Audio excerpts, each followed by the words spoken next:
আমি এক দোকানও গেছি ফান কিনা খাইতাম, দোকানদারে দেখি মেলা মানুষে ফান দিতেছে। আমার দোকানদারে কয় মাফ করো, আমি তো বিপদে পড়ছি।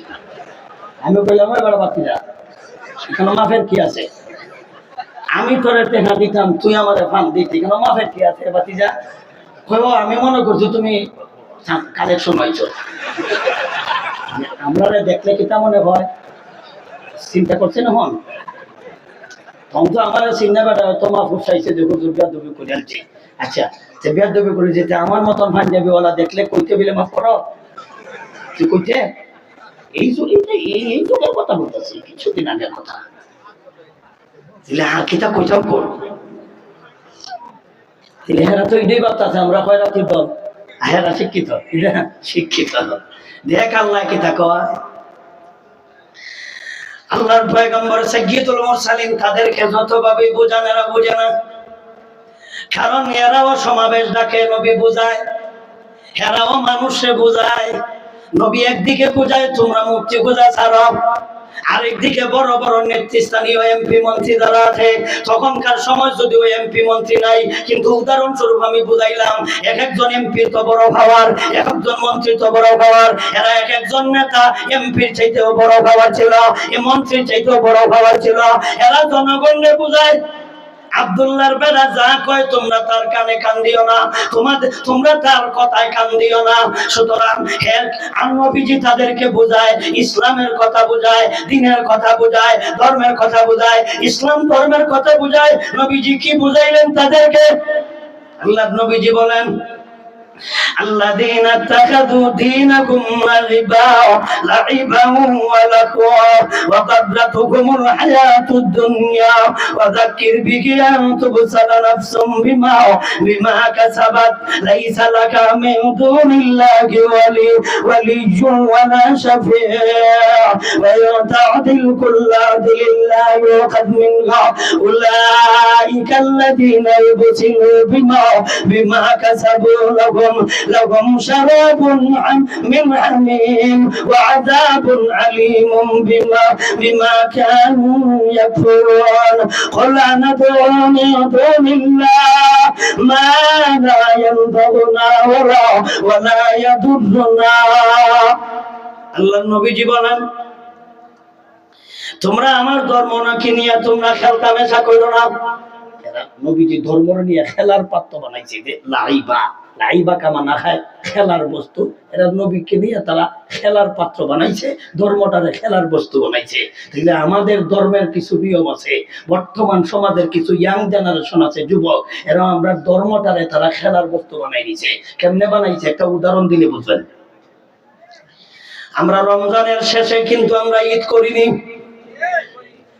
কোরবানি ঈদ আসেনি। আমরা ঈদটা কেমনে পালন করি, ঈদটা কেমনে কাটাই, এটা দেখলেই তো বোঝা যায় আমরা আবার ধর্মরে নিয়ে তামসা শুরু করছি, আমরা ধর্মকে নিয়ে খেলার পুতুল বানাইছি। রমজান যখন শেষ হয়, আমরা যখন ঈদ কইরা শেষ কইরা লাই, মানে ঈদের নামাজ পড়লেই তো ঈদ শেষ হয়ে যাগা, কিন্তু এদের জন্য ঈদ মাত্র শুরু হইল, ঈদ মাত্র শুরু হইছে। কেমনে তারা ঈদটা করে? বড় বড় বক্স, বড় বড় বক্স ফিকাফের মধ্যে উঠাইয়া, বড় একটা টাকের মধ্যে ডায়নার মধ্যে উঠাইয়া, আর কিছু যুবকরা আছে এটার মধ্যে দিল ডিজে গান লাগাইয়া, আর এরা এই টাকের মধ্যে বাবা রে বাবা, কিটা কই না আপনারা? মনে হয় দেখছেন না আপনারা? আপনারা দেখছেন না? এই যে এই শুরু হইছে, কি আনন্দ, ওই যে ঈদ শুরু হইছে, এটার নাম ঈদ। তোর ধর্মরে নিয়ে তুই তামসা শুরু করলে। আজকে তো আমরা এই যুগের কথা কই, এই যুগের কথা কইলে তুই বেশ লাগে জায়গা। কোরআন শরীফ তো এই যুগের মানুষে বুঝাইবে লাগা, এই যুগের ঘটনা কইবে লাগে না, এই যুগের ঘটনা কইবে লাগে না। কিন্তু এই ঘটনা কোন লাগে কেন? কারণ নবীরে যারা যেই কষ্ট দিছে, ওরা খাতুল আম্বিয়া উলামায়ে কেরাম নবীর কথাই কয়, নবীর কথাই বলে। সুতরাং তোমরা যখন নবীর কথা মানো না, এরা যেমন ভাবে নবীর কথা না মাইনা তারা জাহান্নামী হইছে, এই যুগে যদি তোমরা আলেম ওলামাদের কথা মানো না, এরার যেই জায়গায় স্থান হয়েছিল তোমরারও স্থান সেই জায়গায়। নবীর কথা তো আমরা কই। তাহলে ঈদ কাহাকে বলে? আনুষঙ্গিক কই আইলাই আর সময় ভাই আর না ভাই নাও তো হইতে পারি, এরা না অত্যন্ত পারে আর বিষয় তো না অদিত পারে, আইতো না হইতে পারে। আজকে যখন আনুষঙ্গিক গাইছেতে কই হইলাই ঈদ কার নাম, ঈদ কিসের নাম জিগাইলে মনে হয় না উলামায়ে কেরাম ছাড়া বাকি যারা মুসলমান ঈদ পালন করে একজনে কইতে পারবো কিনা? যারা আলেম না একজনে দাঁড়ায় হুজুর আমরা মুসলমানের ঈদ ঈদের নাম দেখি, একজন দাঁড়াও বলো তো। যারা আলেম না একজন কোন বিলে ঈদ ঈদের নাম কও, ঈদ কারে কয়? সারা জীবন ধরে তো ঈদ করতেছ, বাহে করছে ফুতে করছে, তুমি অন করবা, ঈদ তো করতেই আছো, ঈদ কিসের নাম কও? ঈদ কাহাকে বলে? এই যে আমরা ধর্ম নিয়ে আমরা যে তামসা করতেছি এই কথা কেনা কইতো? ঈদ কিসের নাম একজন কবি বলেন, শোনো আমি কবিতাটা কই, ভাষা আরবি পড়তেও হাতে নাই। কবি বলেন লাইসাল ঈদু মান লাইসাল ঈদু মান লাইসাল ঈদু মান হামালাল খাতা মান হামালাল মাতায়া। ওই ব্যক্তির জন্য ঈদ নয় যেই ব্যক্তি গাড়ি গুড়ি সরে, ওই ব্যক্তির জন্য ঈদ নয় যেই ব্যক্তি হেলিকপ্টার সরে, এই ব্যক্তির জন্য ঈদ নয় যেই ব্যক্তি বিমানে সরে, ওই ব্যক্তির জন্য ঈদ নয় যেই ব্যক্তি যানবাহনে ঘোরাফেরা করে। ওয়ালাইসাল ওয়া ইন্নাল গীদা মান তারাকা ওয়া ইন্নাল গীদা মান তারাকাল খাতায়া ওয়া ইন লাইসাল গীদা মান রাকিবাল মাতায়া। শব্দটা এখন স্মরণ হয়েছে, কিন্তু এটার বিপরীত শব্দ আরেকটা বানাই লিছি আরবি জানা থাকার কারণে বানাই লিছি একটা, যাতে করে আর তর্জমা তো সুবিধা হয় না, যে তর্জমা জানা থাকার কারণে শব্দ আরেকটা বানাই লিছি। এই শব্দ আমার স্মরণ আছে না, এখন আমার শব্দ স্মরণ হয়েছে। আরবি জানা থাকার কারণে সমকক্ষ আরেকটা শব্দ বানাই লিছি। লাইসাল গীদু মান রাকিবাল মাতায়া ওয়া ইন্নাল গীদা মান তারাকাল খাতায়া। কবি বলেন লাইসাল গীদু মান রাকিবাল মাতায়া, ওই ব্যক্তির জন্য ঈদ না, ঈদ ঈদের নাম না মান রাকিবাল মাতায়া।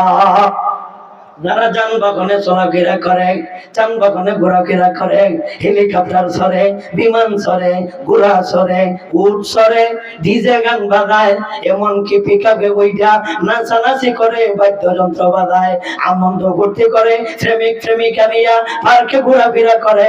বিকাল বেলায় আমরা রাস্তা যাইতেই পারতাছি না, গাড়ি লইয়া হাঁটার বাউ নাই, বেড়া বেডেন্টের কারণে, সেরা সেক্রেন্টের কারণে রাস্তায় হাঁটা সম্ভব না, রাস্তা ব্লক করে রেখে দেয়, ফটে ঢুকায়, এমনকি চটফটি খায়, আরো যে কত কিছু খায়। রাস্তাঘাটে সমস্ত মানুষদের যাতায়াতের রাস্তা বন্ধ করে দিয়া, এটার নাম তো ঈদ না। কবি বলেন লাইসাল ঈদু মান রাকিবাল মাতায়া ওয়া ইন্নাল ঈদা মান তারাকাল খাতায়া। ওই ব্যক্তির জন্য হলো ঈদ যেই ব্যক্তি গুনাহগুলি বর্জন করতে করতে যার আমার নয় একটা গুনাহ নাই, ওই ব্যক্তির জন্য হলো আনন্দ, ওই ব্যক্তির জন্য হলো ঈদ, ওই ব্যক্তির জন্য হলো আনন্দ। ওই ব্যক্তি ঈদ করতো তার আমার নয় একটা গুনাহ নাই, ওই ব্যক্তির জন্য ঈদ। যেই ব্যক্তির কোনো গুনাহ নাই, যেই ব্যক্তির কোনো আমল নয়, একটা গুনাহ নাই, ওই ব্যক্তির জন্য হলো আনন্দ, এ করতো ঈদ। মানুষ যখন রমজানের রোজা রাখা, মুসলমানরা নতুন জামা পরিধান করিয়া ঘর থেকে বাইর হইয়া ঈদগাহের দিকে যখন মানুষ যায়, যায়নি সারিবদ্ধ হইয়া যায়নি, কই যায়?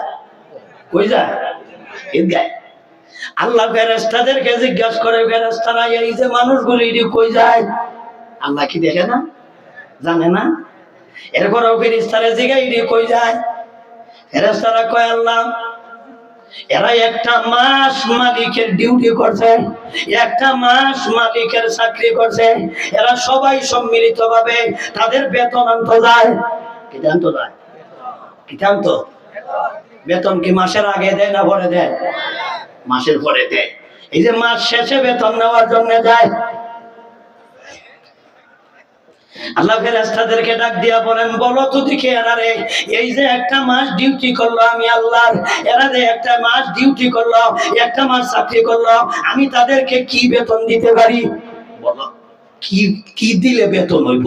তোমরা কোন চাই? ফেরেশতারা তো আর কইতে পারতাছে না এই পরিমাণ টাকা পয়সা দিয়েন। তখন ফেরেশতারা আল্লাহরে এতটুকু কথা কয়, আল্লাহ এটার উপযুক্ত বেতন দিয়া দিয়েন, যার জির প্রাপ্য দিয়া দিয়েন, যে যতটুকু পাইতো এতটুকু দিয়েন। আচ্ছা যে বেটা কাম করছে হেবেরি তো যাওয়ার কথা, আচ্ছা যে রোজা রাখছে না, কাম করছে না, তুই কেলা যাস? তোরা কেলা টেহা দিত, তোর বেতন দিত কেলা, তুই চাকরি করছ না? এই বাটফা তুমি গেছস কে রে? এ বাটফা না, এতে আরেকবার বেতন নিব কে দিয়া? যারা কাম করছে এরার বেতন আনতে যাইতেছে, এরা তুই কে লাগে এরার বেতন আনা ডিস্টার্ব দেস? তুই চাকরি করছ, তুই রোজা রাখছ, তুই রোজা রাখছ তো তুই তুই কেটে যা, তুই এরার এই বেতন আনা ডিস্টার্ব হতো না? তুই ডিস্টার্ব গেছস কে? আচ্ছা আপনারা কোন, আপনারা চেয়ারম্যান অফিস আছে না, পরিষদ আছে না, এই যে সাইড দেয় সবাইকে দেয়, সবাই বয়স্ক ভাতা পায়, এরপরে প্রতিবন্ধী ভাতা পায়, এরপরে জামাই মরে গেলে গিয়ে এরা কি তা কয় বিধবা ভাতা পায়, সবাই দুই দেয়, বেড়ারেও দেয় বিধবা ভাতায়। বিধবা ভাতা কি বেড়াইতেও হয় না? বেটেন দেয়, সবাই দিত না। এই দেখো সবাই দিত না, দেওয়ার আগে চেক করেনি, কিনা চেক করে কারা দেনি। আল্লাহ তোমার ঈদগাহে বেতন দিব, আল্লাহ কি তুমি মনে করো যাচাই না করে দিলাইব?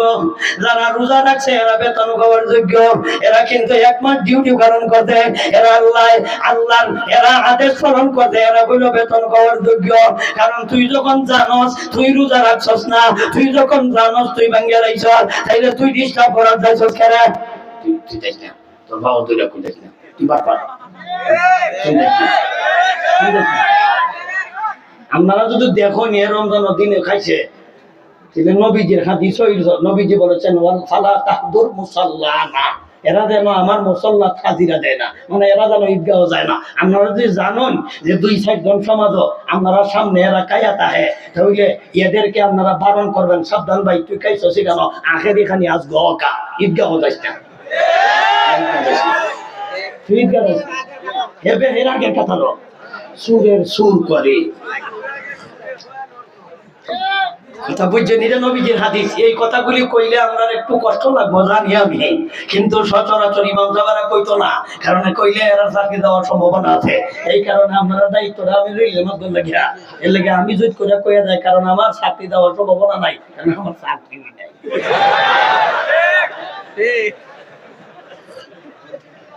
বেশির থেকে বেশি আমার দাওয়াত দিত না, একটা বেলা আইলাম ওই না, এর ঘর কইয়া যায়। তাইলে এই হাদিস, এই কবির কবিতা দ্বারা কি বুঝলেন? নবীজি এই কবি বলেন লাইসাল গীদু মান রাকিবাল মাতায়া ওয়া ইন্নাল ঈদা মান তারাকাল খাতায়া। ওই ব্যক্তির জন্য ঈদ না যেই ব্যক্তি ডিজে গান বাজায়, ওই ব্যক্তির জন্য ঈদ না যেই ব্যক্তি নাচানাচি করে, ওই ব্যক্তির জন্য ঈদ না যেই ব্যক্তি গাড়ি ঘোড়া চড়ে, ওই ব্যক্তির জন্য ঈদ না যারা হেলিকপ্টার বিমানে চড়ে। তাইলে ওই ব্যক্তির জন্য হলো ঈদ, ওই ব্যক্তির জন্য হলো আনন্দ, ওই ব্যক্তির জন্য হলো ফুর্তি। ওয়াইন্নাল ঈদা মান তারাকাল খাতায়া, ওই ব্যক্তির জন্য হলো আনন্দ, ওই ব্যক্তির জন্য হলো ঈদ যেই ব্যক্তি গুনার কর্মগুলি ছাইড়া দিছে, সেই ব্যক্তি গুনার কাজ ছাইড়া দিছে, ওই ব্যক্তির জন্য ঈদ। আর যেই ব্যক্তি ঈদের দিন ডিজে গানে আনন্দ করতে করে, ওই ব্যক্তির জন্য ঈদ না। তাহলে যার গুনাহ নাই হইল ঈদ করত।